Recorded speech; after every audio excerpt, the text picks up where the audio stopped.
Good morning, everyone, and welcome to the Fiber Broadband Association's Fiber for Breakfast. We're now in our second episode of 2023. This has been a very busy year so far. But before we kick off, I'd like to thank Wesco, the platinum sponsor for Fiber for Breakfast, and Nokia, the gold sponsor of Fiber for Breakfast. Friday is the deadline for some very important deliverables.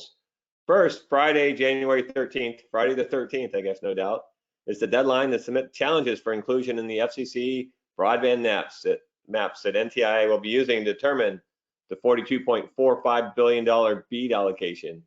We're going to hear a lot more details on this during today's Fiber for Breakfast session. Also, Friday is the extended deadline to submit responses to a letter that Senator Thune sent a number of organizations like the Fiber Broadband Association as Congress prepares for oversight hearings in areas such as broadband investment. And the Fiber Broadband Association has prepared a very detailed 34-page response that we'll be providing. Before we get started, I'd like to remind everyone that our first regional Fiber Connect workshop is just around the corner. It'll be in Raleigh, North Carolina on Tuesday, February 7th.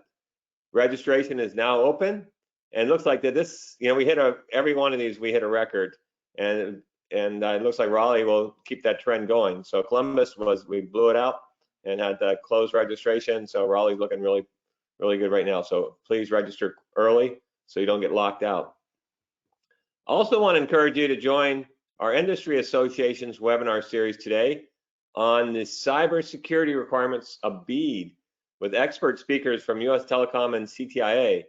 This session will be held today at 1 p.m. Eastern, and you can register on the Fiber Broadband Association's website under Events and Webinars. This brings us to today's Fiber for Breakfast session with Tammie Herrlein of Vantage Point to discuss the important topics of the FCC Broadband Data Collection now and later, challenges, round two, and what happens after. But before I formally introduce today's guest, I'd like to introduce Trish Ehlers from our team, who's going to walk us through some housekeeping items. Thanks, Gary, and good morning to everyone who's joined us today. Before I go over a few logistical items, we'd like to thank the platinum sponsor of Fiber for Breakfast, Wesco, once again, and our gold sponsor, Nokia. Now, if you'd all keep in mind that everyone is in listen mode only, to ask a question, you can simply type it into the question box located within your control panel on the right side of your screen. We'll host a Q&A session with our panelists at the end of today's webinar. This presentation is being recorded and will be available to members only on FBA's website within 24 hours. You can find the recording in the Events tab under the Fiber for Breakfast drop-down option. At the conclusion of the presentation, you'll be prompted to complete a brief feedback survey. If you'd take a minute to do so, we'd really appreciate your input. I'll pass it back to Gary now to introduce our panelists and get us started today. Gary? Thanks, Trish, and good morning. I'm Gary Bolton, the President and CEO of the Fiber Broadband Association. Last week on Fiber for Breakfast, we heard from my friend Steve Sellenrick, the President of Sellenrick Construction, who discussed how successful broadband projects include damage prevention. Really the key takeaway is that construction companies with the best safety records are going to get the job done quicker at less cost, as damage and safety issues can create serious delays and can significantly run up costs, not to mention the risk to lives and property. Today on Fiber for Breakfast, hopefully on mapping, no one will die and nothing will blow up, but we'll see. But today on Fiber for Breakfast, our guest is Tammie Herrlein of Vantage Point, to discuss the important topic of the FCC's Broadband Data Collection, now and later, challenges, round two, and what happens after. Tammie brings over 25 years of technical and program management experience to Vantage Point, including deep expertise in the broadband industry. Much of her career has been focused on financial analysis and program adherence, making her an exceptional asset for helping clients with Universal Service Program, grants and funding opportunities, and other funding programs. She also adds depth to the industry research and for regulatory filings in the Eastern United States, and brings strength in financial analysis for strategic planning. Additionally, Tammie has substantial experience in new service development across a variety of industries, including heavy engineering, electronics, and financial reimbursement. So welcome, Tammie, and for our audience, please type in your questions as we go. and we'll work them into the Q&A at the end. With that, I'll turn it over to Tammie. Hi, Gary. Thank you for the nice introduction. Today, we're talking BDC and everything that's going on with it. We'll have two distinct segments today. The first is just going to be what's been happening. And then the second piece is going to really focus on the different nuts and bolts of submitting challenges and what the different screens look like, so you understand what you're getting into when you decide to move forward with this type of situation. Let's get started. So where have we been with BDC? What has been completed to date? So the BDC initial order came out in January of 2021. CostQuest released the first version of the fabric in April of 2022. That's 15 months later. There was a lot of activity happening at that point in time from the FCC perspective in systems development and relationship growth. Then in June of 2022, the production version of the fabric was released.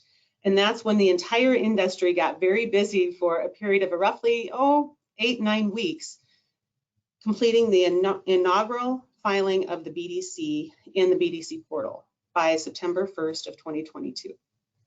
Next slide. Tammie, before we move on, maybe just help everybody understand BDC stands for? Broadband Data Collection. So this is all of the dots on your map, any location that can be served. And CostQuest is the vendor who supports the Broadband Data Collection Act. And so their job in everything is to provide the locations that could be reported by a service provider as serviceable locations in their territory. Right, and the fabric? The fabric is what CostQuest will provide to each and every service provider to utilize to complete their BDC filing. Okay, hopefully our audience knows that, but I just want to make sure. Thanks. Yeah, you're welcome. Okay, so what's happening now and what is keeping this broadband industry busy? The bulk fabric challenge started on September 12th of 2022. The pre-production broadband map was released in November, and that was followed by availability challenges, which started in November. And all of this is right around when the holidays started at Thanksgiving time. And finally, on December 30th, just before we got into the new year, CostQuest released the production version of the fabric. So what does this mean for us and what are we doing? So last September, all of the service providers completed their BDC filings. That information all went into a system at the FCC. That system then turned around and provided us data in the form of a broadband map, which they released in November. That map now shows us which each service provider across the nation reported for broadband serviceable locations. So anybody can go to that website and identify their location and see who's serving them. Maps are great, but maps have some challenges. You know, they're not always correct and may need to have a little help along the way. And so with that, we have two types of challenges that can be submitted: the broadband map availability challenges and the bulk fabric challenges. And we'll talk about those in a little bit. Next slide. So everything that's happening now is going to have a big impact on the industry for the next 6 months and longer. So the first thing that's going to happen in the future is on January 13th, in just a few days. That is the deadline that NTIA has recommended to be the best opportunity to submit challenges on the broadband map for availability. This is for that information to be included in the BEAD map, which is a whole bunch of funding that Gary mentioned earlier today. The other thing that's happening in the future is the BDC filing round 2 will be due March 1. We'll also have the final version of the broadband map released sometime in 2023. My guess is it'll be after this initial second round of filings, but I'm not the FCC, so I don't know for sure. And finally, NTIA has stated that they project that the BEAD funding map will be released on June 30th, 2023. I want to take just a second here and talk a little bit about that January 13th date.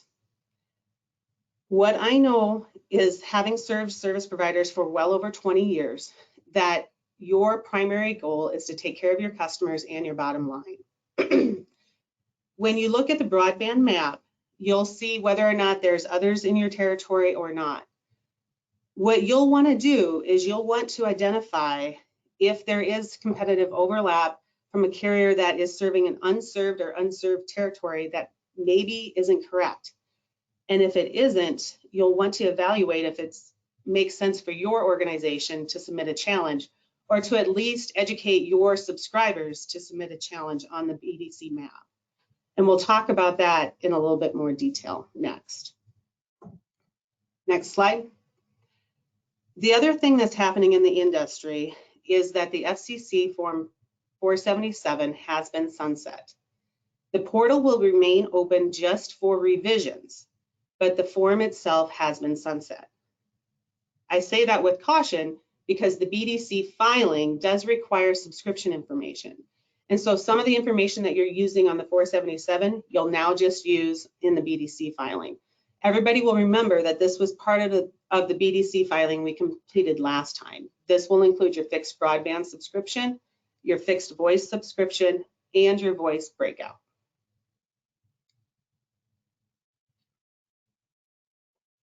Okay, let's talk about the broadband map. The broadband map, again, lists all of the locations that service providers across the nation said that they could serve. You can find the broadband map by going to the FCC website. This will be data as of June 30th that they reported on September 1st.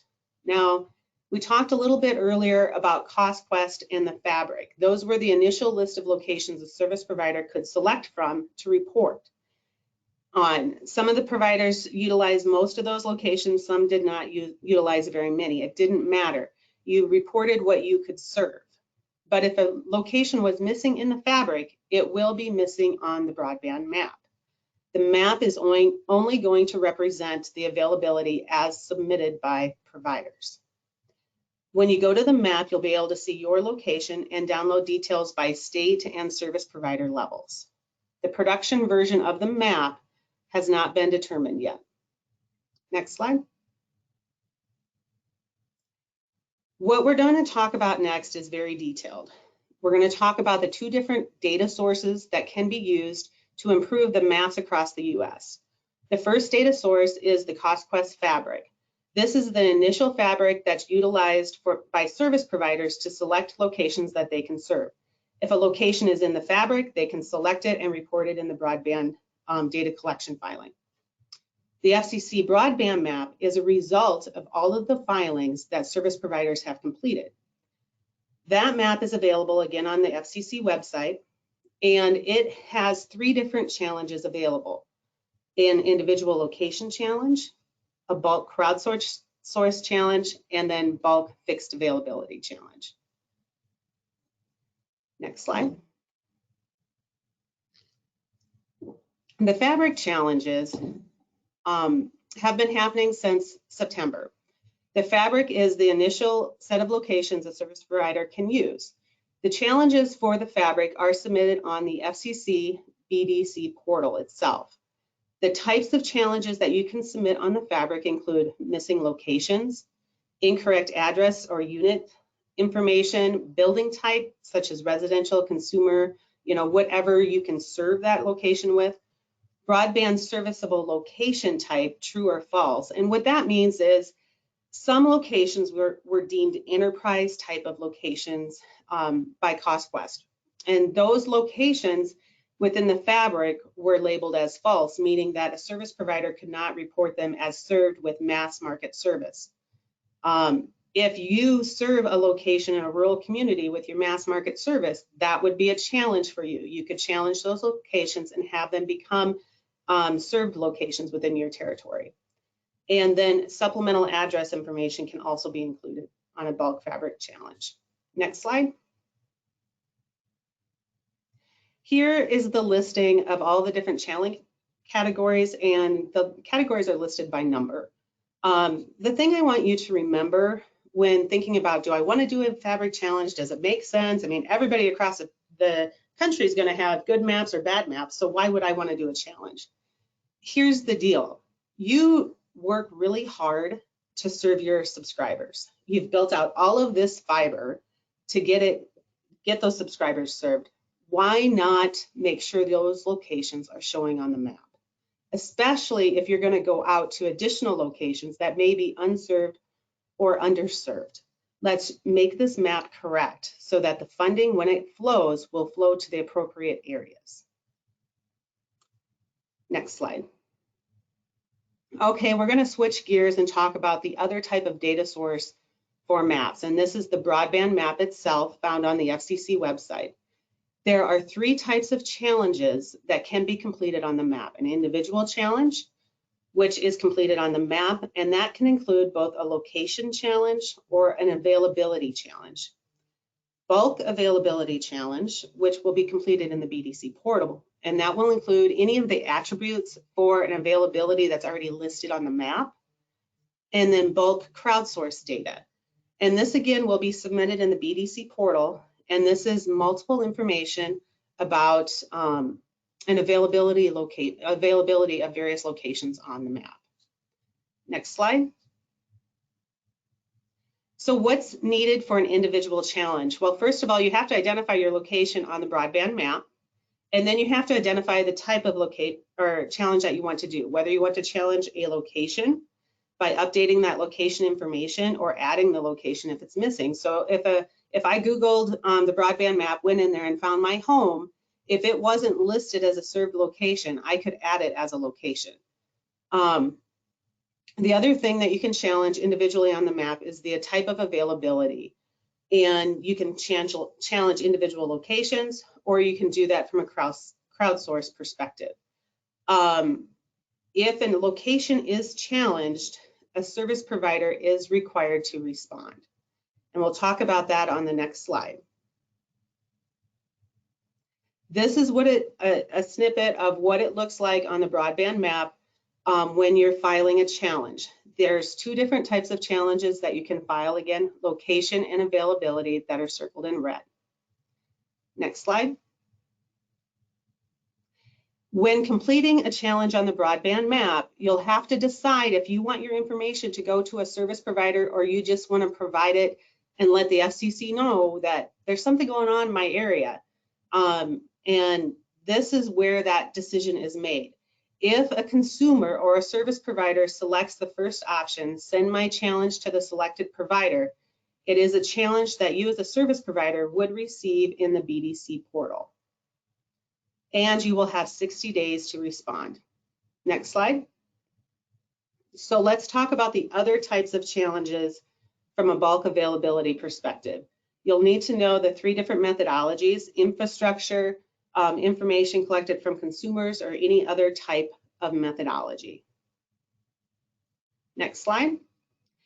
An availability challenge can be completed based on 8 categories. The first 4 of these categories are really consumer focused regarding the length of time to do an installation, if you complete the installation on time, if there's an additional fee, or if a consumer was denied service. The ones in the middle, provider not offering a technology at the location or not offering the speed shown on the map for purchase, those are challenges that perhaps service providers or government entities could also challenge. And the last 2 items are specific to wireless and satellite carriers regarding availability at a location. Next slide. Challenges on the broadband map will also be depicted. An individual challenge and bulk challenges along with fabric challenges. We'll show that on the next screen. This is a quick snippet of where you would be able to see if a location has been challenged. So I do know that some people I work with challenge their home address. That information would show here in the upper right where it says location challenge 1. You would select that and then view the data associated with the challenge. What kind of data do you have to provide then if say that you take your home and you're not getting 25.3, so what data do you need to submit? You would submit data. If you're submitting a speed challenge, which is what you would do if it says that you're getting 25.3 but you're not, that would be a speed challenge, and that would be considered bulk crowdsourced data. and would be seen from the FCC perspective as a complaint.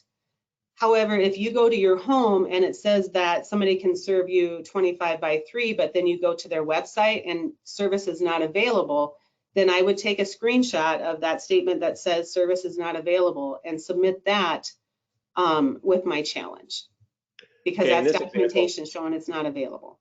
So the speed shows 25.3, which is the definition of served or unserved, but the 25.3 is underserved from 100 by 20.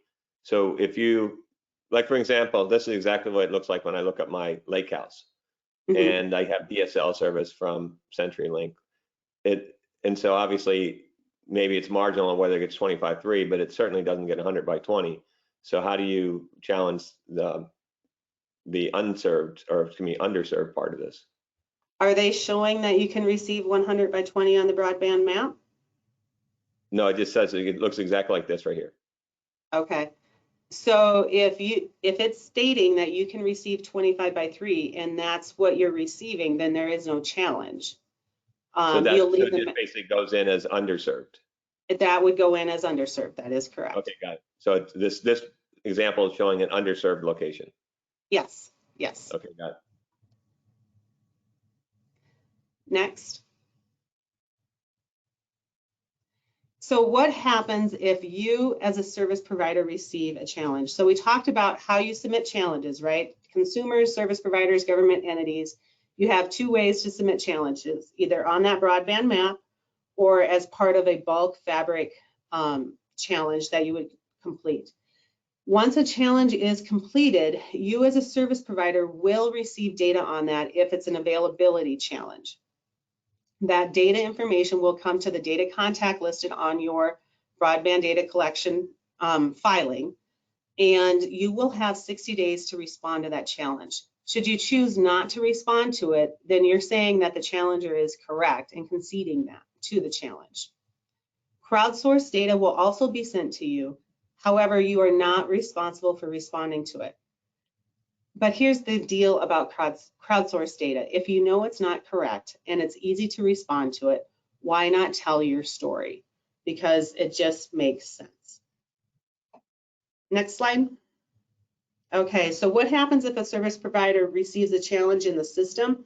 This is a screenshot of the BDC system and what it will look like if you receive a challenge. In the upper right, there's a total number of challenges, 2. And you can see in the middle of the screen the number of days that your challenge would be active. The other interesting thing that happens on this screen is in the upper left-hand corner, you'll see where it says fixed crowdsourced data. And if you receive a crowdsourced challenge, you'll need to select that to get to the next screen. And so if we could go to the next one. And this is what a crowdsourced data challenge would look like. And finally, the fabric results will be displayed on both the broadband map and the BDC portal. Next slide. This is what a fabric challenge results will look like. You can download those in the upper right-hand corner. Next slide. Here's the deal with fabric challenges. Several service providers submitted them early, and so they have started to receive their results back. There are 14 different types of results on fabric challenges. The top 4 results that seem to come back in a negative fashion are the addresses that could not be validated, the coordinates intersect with an existing BSL, meaning they were too close, the challenge duplicated a previous accepted challenge, or the challenge failed by manual review. From an addressing perspective, they are using the USPS to validate any addresses that are submitted. And last, I would like to talk about the BDC filing due March 1st. Again, this is for data and broadband serviceable locations as of December 31st, 2022. Again, a friendly reminder, you're going to need your broadband voice and subscription files and your voice breakdown for that BDC filing. The FCC did waive the PE requirement if a qualified engineer meets the specific requirements for this filing and the next filing. But you would need to include a specific statement with that engineer. So basically, starting in 2024, a PE is required.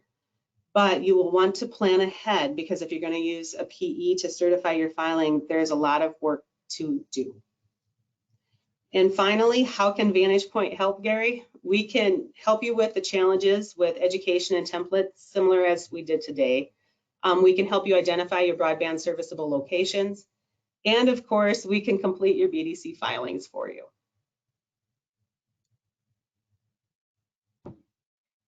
The Vantage Point BDC members that I work with on a regular basis are Courtney Spears, Derek DeVries, and Troy Iltz. We are supported by an entire team of engineers here at Vantage Point that assist us with the filing, including mapping. And then for other instances, we have our legal team and data management team as well. Thank you. Thanks, Tammie. There's a ton of questions here, and as you might imagine. So the first one is, do you think that the January 13th deadline will hold? We know that some senators and members of Congress wrote to the FCC asking to extend the deadline by 60 days. Any thoughts on that one? You know, you're asking me if I pick up my 8-ball and shake it and tell you everybody what it's going to be. I don't know the answer to that, but what I do know is that the industry is pushing back on that 13th date. Is it realistic for you to get your challenges ready in the next 3 days if you haven't started the process? Maybe, maybe not, depending on the number. Just take your time, do it right, and it will be included when it can be, whether it's this round or the next one. So the deadline is really not an FCC deadline. There's nothing in the statute that requires that. This is an NTIA deadline, and it would be good to have it in by if you want to be included, right? Yes. So if you put it in next week or the week after, it'll still be in there, just might not be in the NTI or NTI's work towards the BEAD allocation. That's correct. Right. So it's really important it gets in there no matter when, because if your house doesn't, or wherever the location isn't seen on the map as unserved, then it's not going to get funding. Correct. All right. It's another good question. So since the FCC kicked Starlink out on the RDOF, are the Starlink and those 640,000 locations now on the FCC map as being unserved? So a lot of those locations, when I looked up at Starlink, they are the 0.2 on the map. So when Starlink reported them, they reported them as being served as less than 10.1, which means they would be underserved. So they're on the map. For how long, that's a decision by the FCC. That's what it means when they're on the map. All right, so the challenge process is a good idea, but extremely cumbersome, and it only seems theoretical. This basically is small provider saying, I don't have time to go through every single location on the fabric map, click on it to see if anybody else has claimed it, and then move on to next. After that 10,000 times, is there a way for a small provider with limited resources to electronically identify challenges that should be considered? The first thing is to identify if you have any providers in your territory from an overlap perspective. So you're going to have to click on some of those locations. But once you do that, there are options for you if you've got somebody that has some good Excel experience, because you can download that information from the broadband map and then do some VLOOKUPs against the data that you submitted to identify, of the locations that you submitted, how many of them have multiple providers, and work it from there. It takes some time, but it's doable from a small provider perspective. All right, this is going to be a challenging one. So can you elaborate a bit on the knowledge of local infrastructure-based challenge? Would this be a logistical approach for most service providers based on their local expertise? Yes, and so if you're a local service provider, you know, especially when serving fiber, how to determine if there's fiber in a service territory. And so you'll want to identify if there's fiber in the ground, and if not, report as such. And if there's towers in the region, if not, report as such. All right, this is the last question, and there's plenty more, so you have to catch those when we send them over to you, Okay. Tammie. But is there any way the reporting system can distinguish between crowdsourced data showing slower speeds due to service provider link versus the slower rates due to Wi-Fi in the house? I can do that because when I look at my, like I have AT&T service, and I can look at AT&T's site to do a speed test, and it'll tell me to my house, and I can do a Ookla speed test that tells me to my computer, and I can see that I have a gigabit to my house and 300 meg to my computer, so I can see what my Wi-Fi and routers do. But I don't know if you have anything else to add on that. The average consumer isn't going to be able to do that, and that is one of the challenges with crowdsourced data. You know, Gary, you're educated and understand the technology, so you're able to get there. But that is the risk with crowdsource and why it's submitted as a FCC complaint versus an actual challenge. Well, Tammie, thanks so much. It's really valuable information. We really appreciate all the work that you and Vantage Point are doing to really support our industry, and we appreciate your partnership with FBA. So thanks everyone for joining us today. I look forward to getting back together next Wednesday. We're going to be discussing making Britain faster and what the US might learn from the UK's fiber gold rush with Richard St. Clair, the Chief Operating Officer from Zoom, as he shares how UK is a case study for the rest of the world in establishing key principles to remove customer complexity and improve business value. So you're not going to want to miss that. And thanks everyone for joining us. So see you again next Wednesday.